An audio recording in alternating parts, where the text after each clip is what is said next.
Moving from a designer role into a management role is not an easy transition. You essentially go from designing to managing designers. And I've had bosses where it was very clear it was their first time in a management position. They didn't know what they were doing, they were stressed out, they were insecure and confused. There isn't enough coaching for those making that transition. In fact, many people have no coaching at all and have to stumble through the uncomfortable transition, learning the hard way how to manage by making many, many mistakes. When I've had bosses that were clearly first time managers, I made a point to be easy on them, to show that I was on their team and I was here to help them. Here are 3 things to remember when moving from being a designer to managing designers.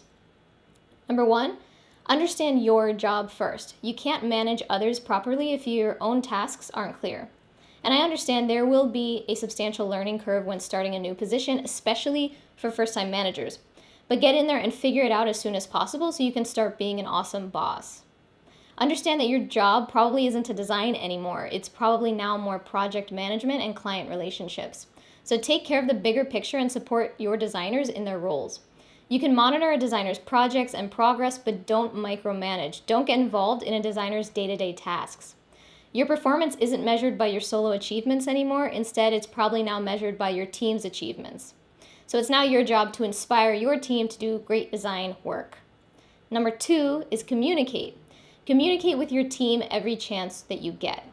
Communicate your role. Tell your team what your job responsibilities are as a manager on a regular basis. Just like the designers give you an update on what they're working on, you should give them an update on what you're working on as well. Communicate the company goals. Tell your team about company goals and big picture projects. One thing that I was lacking when working for fashion companies was understanding the big picture of the company. This wasn't usually explained very well, and I believe I would have been a more motivated employee in my daily work if I understood the bigger picture better. And this helps designers understand why they're doing what they're doing, tell them about potential new clients, tell them how much money the company made last quarter and what you're on track to make this quarter. This is inspiring. Communicate issues. If issues arise, you have to communicate in a clear, constructive way. And I've had bosses that were naturally non-confrontational kind of people and went into their default of being passive-aggressive when I underperformed or disappointed them in some way. Don't shut off. Talk to your designers. The passive aggression and avoidance, it just makes things worse. So confront your designers like an adult and like a boss. In my opinion, those not afraid of confrontation make much better bosses. Don't make your team read your mind. Just talk to them. And as you get to know your employees, you'll start to find the best way to communicate with each of them.